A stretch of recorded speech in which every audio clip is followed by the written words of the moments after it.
So I guess I would say it's like the movie Seven Samurai, except the samurai can also turn into beast monsters who still fight with swords.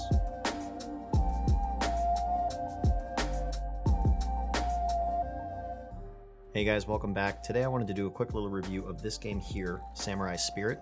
I think it's actually a take on the original story, Seven Samurai, because the game is about 7 different samurai who you can see here. They're all playable. I should look up whether or not their names match the characters from the story. But 7 samurai who are attempting to defend a village against a gang of raiders. If you successfully do so, you win.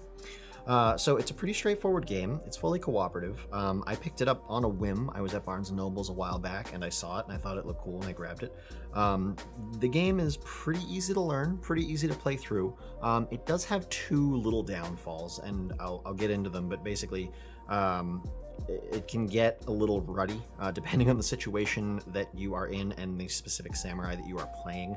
You might find yourself in a situation where you have to do the same thing every turn over and over, otherwise the game will fail. Like, you will fail and the game will end. But we'll get into that. So looking at the components here, you've got a little board here. This is the village that you were defending. You can see that there are 2 rows of 3 farmsteads. There are 3 families down the middle, and there are a group of barricades going around the outside. There is also this gate up top with this little infiltrator symbol. We'll get into that in a bit.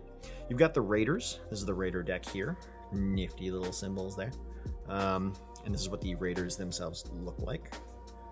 You can see there's some different stuff on the raider cards. So in the upper left corner, you've got their power rating. In the upper left. Upper right corner, you've got their defense symbol. That's either going to be a doll for families, a hat for peasants, or a farm for farmsteads. And in the bottom left corner, you've got their penalty symbol. That's the bad thing they do if you don't deal with them. And there are raiders leveled 1 through 6. Then you've got your samurai cards. This guy here is Kyuzo. Pretty cool looking dude. And you can see on the back side, you have his animal form, which is pretty awesome. They shift into their animal form once they've taken some damage. So the interesting or the important stuff on the samurai card is their power bar over here. That's different for every samurai, but usually they're right around 8 to 10. I want to say maybe 8 to 11. You've got their character special up here in the corner. You've got their Kiai special, which is like their super, down here on the bottom. And then you've got these 3 defense symbols over here, which are the same as the defense symbols on the raiders. A hat for peasants, a doll for families, and a farm for raiders. And we'll get into that once we get into the rules. Then we've got all your tokens. You've got your farm tokens, or your farmstead tokens. Basically look like little farms. And on the back, they have penalties. That's if you're playing in hard or heroic mode. Then you've got your barricade tokens. They look like little wooden barricades. You've got your family tokens. Again, they look like little dolls. And on the back, each family has sort of a bonus that they give you if you've kept them alive through the round. The game is 3 rounds long. You've got your blood tokens. Nifty little blood drop token there. And you've got your player turn marker. You've also got these, I guess you'll call them specialty tokens. These are so that you can share your special ability with other players. Basically, you can support other players by giving them your ability to use for 1 turn. That's called supporting. We'll get into that. So, game setup, super straightforward. You're going to do 2 things. You're going to set up the board, which is basically put a farm on every farm and put a family on every family. So there's 6 tokens, 6 farms, 3 families, 3 family spots here. The barricade around the outside, you're not going to fill that in unless you're playing a max player game. You can play a 7-player game. There are 7 samurai. However, the number of barricades that you put around the board at the beginning is equal to the number of players plus 2. So you're not going to max it out unless you have all 7 players because there are 9 slots. But say you had a 3-player game, you would put 5 barricades. Then you're going to set up the actual raider deck. You're going to separate the raider deck into 3 piles to begin with.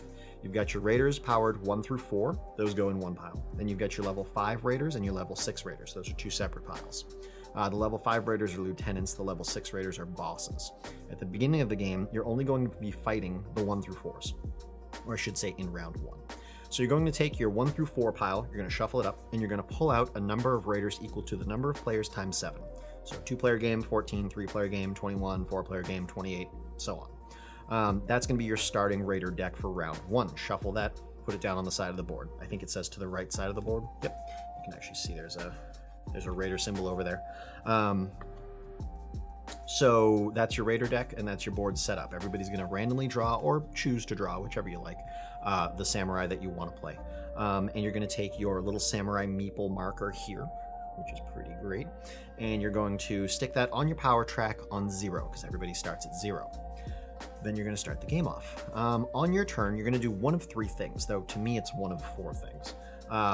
Actually, I should say first, the very first step is dealing with penalties. Turn 1, there aren't going to be any penalties. Penalties occur if there are raiders on the side of your board, on the confrontation side of your board, I should say, or of your player tile, that have penalties. I'm going to skip that for a quick second because turn 1, you don't have that. So on your turn, you're going to decide to either fight, support, or pass. Fight is broken down into 2 sub-options: confront or defend. If you choose to confront, you take the top card of the raider deck, you flip it over, you look at it, you see what that raider has as far as power level, penalties, what type of defense can defend against them. So this guy right here is a power 4, he's going after families, that's his defense symbol, that little doll symbol. And in the bottom corner, you have a card with an arrow pointing to the right. That's his penalty. So penalties don't go off right now. This penalty will go off at the beginning of your next turn if this raider is sitting next to your board. Specifically, if this raider is the topmost raider sitting next to your board on the confrontation side. So if you choose to confront, he's a power 4. You put him to the right of your player board, and that means that you have to move your Kiai power tracker up to 4, because there is now a total of 4 power in raiders on the right side of your board, on the confrontation side of your board. If instead you choose to fight, and you make the decision to confront or defend after you see the card, I should say. Say you see this guy and you choose to defend against him. You instead put him on the left side of the board, and you line his doll symbol up with the doll symbol on the side of your board. You can defend a total of 3 raiders during the round, each round. 1 going after families, 1 going after farms, 1 going after peasants. Once you've done that, you can't defend anymore, and the symbol has to match. If a guy going after farms comes up and you've already used your farm space, you can't use your peasant space to defend him. It's 1 of each. After that, you have to confront them. Confronting them moves up your power track, defending them does not. Also, their penalties don't go off on the defense side. The penalty only goes off on the confrontation side. So it's important to decide, carefully what you're going to do. You don't want to blow through your 3 defenses right at the beginning of a round and then have to confront every single raider that comes up. It's kind of like the really, really bad ones, you try to defend. The ones that are kind of flimsy or not that scary, you try to confront. Unless you have some kind of a grand scheme that's more tactical than that, in which case power to you. So, other than fight, you can support. So support is taking the little specialty token that matches your character's special and passing it off to any other player. Now, this doesn't mean that you can't use that special on your turn if you have a special that could still be used while using the support action. But other than that, you just basically take this and you pass it to whoever you want to have that option. On that player's turn, they can choose to use it. They don't have to, but whether or not they do, they have to pass it back to you as soon as their turn is over.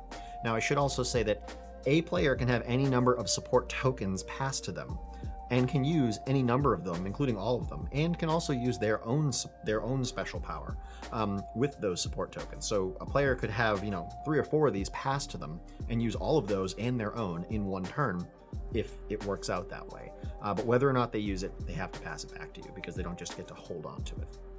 The downside to supporting is if you choose to support, you have to take the top card off of the raider deck and put it into the infiltrator pile, which is at the top of the board, face down without looking at it. At the end of the round, those infiltrators are going to attempt to burn down barricades and or burn down farmsteads if all the barricades are already gone, so that's iffy. But sometimes it's worth or necessary to support another player. As I was mentioning before, you can sometimes get into this weird rut where if there's another player who's having a really hard time and they're like on the brink of death, and if you don't support them, they're going to die. And maybe because of the turn order, you're always the person who goes right before them and who has to make the decision, do I help them or not? And if I don't, they're gonna die. Then for multiple turns in a row, you might end up just having to go, okay, I support you. Oh, you're still screwed? Okay, I support you. Oh, all right, still having trouble? Okay, I support you. And so your turns kind of get eaten up if you get stuck in that kind of a groove. But it is a fully cooperative game, so that's kind of the idea.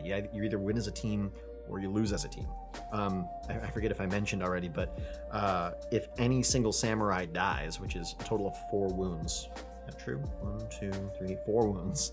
The game ends. Any one samurai dies, the game instantly ends. Also, if the village is destroyed, the game ends. But it's a all or nothing kind of situation. So again, your turn. Fight, which is either confront or defend. Support, which is passing your special off to another player. Or pass, which is I'm done. You knock your little meeple down, you keep it next to the power that you're at, so you know what power you were at. And that's it for you for the round. Anything else that happens cannot affect you. You can't get cards, you can't remove cards. Any penalties that go off that might trigger a card to be passed to you instead skips you and goes to the next person. It's like you're not in the game anymore until that round ends and the next round starts, assuming your group makes it to the next round. Once all players have passed, or once the last raider card has been pulled from the raider deck and moved either to the infiltrator pile or to the confront or defend side of a samurai, then the round also ends. So it's everybody has passed or the raider pile goes empty. That's the end of the round. Once the round has ended, you take any remaining raiders, because again, in a situation where everybody passes, you might have remaining raiders. You move them to the infiltrator pile. So you definitely don't want to end with a bunch of raiders just hanging out, because then they all become infiltrators and they all have a chance to burn barricades down, and that's not good. Then you go through and you see what families are remaining. For each family that's remaining, you get to do the benefit of that family. So the family benefits are add a barricade, remove a wound from a samurai, and remove one infiltrator from the top of the infiltration deck, or pile. So you do those. Then you go through the infiltrator deck. For every infiltrator card that has flames on it, and I will show you what I mean by flames. Here in the bottom corner, see these flame symbols? Every infiltrator card that you flip over that has flames on it, they're going to burn down a barricade. If there are no barricades left, each one is going to burn down a farmstead. After that, if there's at least one farmstead and at least one family left alive, you move on to the next round. You take the deck as is, you shuffle it all together, so you've got your raiders 1 through 4 back shuffled into a deck. You take a number of power 5 raiders, your lieutenants, equal to the number of players, you add them to that deck and you shuffle them in. Then you start all over again. Obviously, all of your power trackers are going to go back to 0 because there are no raiders left on you. Any raiders that were on samurai go back into the deck and get shuffled in. And you'll go through the next round in the same way. And when you get to the third round, you're going to add in a number of power 6 raiders, which are called bosses, equal to the number of players into the deck, shuffle that up, and that's your round 3 deck. Some other stuff that can occur is your Kiai special. So your sort of super at the bottom of your card down here, that goes off whenever your power hits the fire symbol. When it hits the fire symbol, 2 things happen. 1, you can use your Kiai power, which is like your super ability. But even if you don't use your Kiai power, you take the bottommost raider from the confrontation side, the side that you're actually, the side that are affecting your power gauge, and you remove them. You put them in the discard pile. When I say the bottommost, I mean the one that's actually touching the table. Like say you had several raiders that were stacked. Actually, I'll hold them up so you can see what I'm talking about. Say your raiders next to your card looked like this. You would discard the bottommost one, the one that was there first. And when you do that, you immediately adjust your power tracker. So if I did that, so in this situation, I was right on 10. And looking at Kyozu here, he has a max power of 10. So I would have been right on the fire. I would have triggered my Kiai power. I would have done whatever my Kiai option is if I want to. And then I would have dumped the bottommost card, which would have dropped me back to 5. If you begin your turn on your fire symbol, like maxed out on Kiai, and in my head, I can't think of any situation where that would happen, but if you begin your turn and you're already maxed out, you have to pass. You can't take any other action. You're required to pass. The other thing that can happen is flipping over to your beast side. So if the penalties, I should go into how penalties work because I know I skipped that. At the beginning of your turn, if you have raiders on the confrontation side of your board, the topmost raider, so again, let me give you an example here. I had these 3 guys next to my board. This is a total of 9, right? So I haven't triggered my Kiai yet. If I had them sitting next to my board, the topmost raider is this guy right here. His symbol is this wound marker right there. That's blood drop. So if he is sitting next to my board at the beginning of my turn, his penalty occurs, which is I take a wound. Now there are some raiders that don't have penalty symbols. If they're sitting on top of your raider pile, nothing happens. So keeping those on top of your raider stack on your confrontation side is good. That's why, for example, you might not defend against one of them, because you kind of want them on top of your confrontation side because they don't do anything. You kind of want to keep them there. So you deal with penalties at the beginning of your turn, and then you go into your, do I want to fight, do I want to support, whatever. If you already have a wound on you and you take another wound, you dump the wound and you flip over. So you flip to your animal side. Your animal side has the same special, but it has a better Kiai power. It doesn't change the cards that you've already defended. If you've already defended against, you know, whatever kind of raiders that came through, those are still there. If you're already fighting on the confrontation side, several raiders, those are still there. The difference is that your power track is larger on your animal side, so chances are you're not as high up the track as you were. If you were near maxed out, you're probably not quite as near maxed out as you were. And obviously you no longer have that wound marker on you. While on your animal side, the first wound you take, you put a marker on you. If you take a second wound, so you already have one and you take another while on your animal side, you die. And again, end of the game if a samurai dies. Once you're in your animal form, you never flip back. It doesn't flip in between rounds or anything like that. Even if you heal, like I said, one of the families can remove a wound marker. Say, for example, you had no wound marker on you and you were on animal side and nobody else in your party is wounded, and they say, oh, can we use the remove wound marker to switch him back to human form? No. Once you're in beast mode, you're in beast mode. That's it. It's kind of a drawback because when you're in human mode, right, if you have no wounds on you, you technically have like 4 HP left. Once you're in animal mode, your max HP is 2, right? 1 wound, then you're dead. So yeah, that is pretty much the game. If you make it to the end of the 3rd round and there's still at least 1 farm and 1 family left, you've won the game. If at any point there are no farms or no families, or no farms and no families left, you've lost. Or if any samurai dies, you've lost. It's a fun game. We've played through it with pretty much every level of player. We've played with 3 players all the way up to 7 players. It is a lot of fun. I like the cooperative level of it. I like the intricacy of mixing and matching the different specials that the samurai have and triggering their Kiai powers. Like I said, you can kind of get into a bit of an unfortunate rut when it comes to having to support each other to make sure that the game doesn't fall apart and make sure that a specific samurai doesn't die because of the situation they've been put in. Or maybe it wouldn't even be die, maybe it's just they have a raider on them with a penalty that they can't do anything about, and at the beginning of their turn, like say the person that's about to go right after you, they have a raider on them that has a penalty that if it goes off is going to end the game because it's going to burn down the last farm or it's going to kill the last family. And that player can't do anything about it, and it's your turn, and they're coming up, game's about to end, but you have a special that if you use, or you do a support or something like that, it can prevent that from happening. Then you have to do that, or else the game ends, right? And you can get stuck in that, because say you pass a support off to that player that prevents that penalty from triggering. Okay, great. So you do that, that's support. You take your 1 guy, you stick him in the infiltrator pile, because that's what you have to do when you support. Dude slipped through. And then they take their turn. Okay, great. So you prevented the game from ending right there. But then they flip a raider, hoping to cover up that bad penalty, and they get a raider with the same penalty. Or they get a raider that, if they take it, their power will max out, or they'll, it'll go past the top of their Kiai or something, so they have to defend. Basically, they can't make it so that that penalty won't happen again next turn. And then it comes around the table. Okay, it's you again. And they have that same penalty on them. And if it goes off, the game is going to end. So you have to prevent it from happening. You can kind of get stuck in that situation. They don't happen too often, but it can happen, and they're tricky to get out of. So that's kind of a bummer. Other than that, and other than the aggressive result of if any one samurai dies, the game is over. I think it's a fun game, and I think it's an easy game, and I think it's easy to learn, and it's easy to get into. It's fun when you switch into animal mode. I wish it was a little more optional, as opposed to I've begun to die and now I'm an animal, but now I'm also half health, even though I have cool powers that come with it. I die a lot easier, and there's no way out of it. So there's some pitfalls to the game, but for the most part, it's good. I would definitely recommend picking it up and giving it a try. I like that it's co-op up to 7 players. There aren't a lot of those games floating around. And it's a pretty cheap game to pick up too. So, like I said, I think I got it at Barnes & Noble's. I think it was like 20 bucks. So yeah, Samurai Spirit, good game. Check it out if you get the chance to grab a copy. Thanks for watching this video. If you haven't yet, go down below, subscribe, turn on the notification bell, set it to all, so you can make sure you get all of my uploads, dinging into your inbox.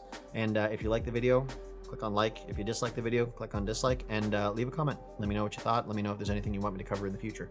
Other than that, I will see you guys in the next one. Have a good day.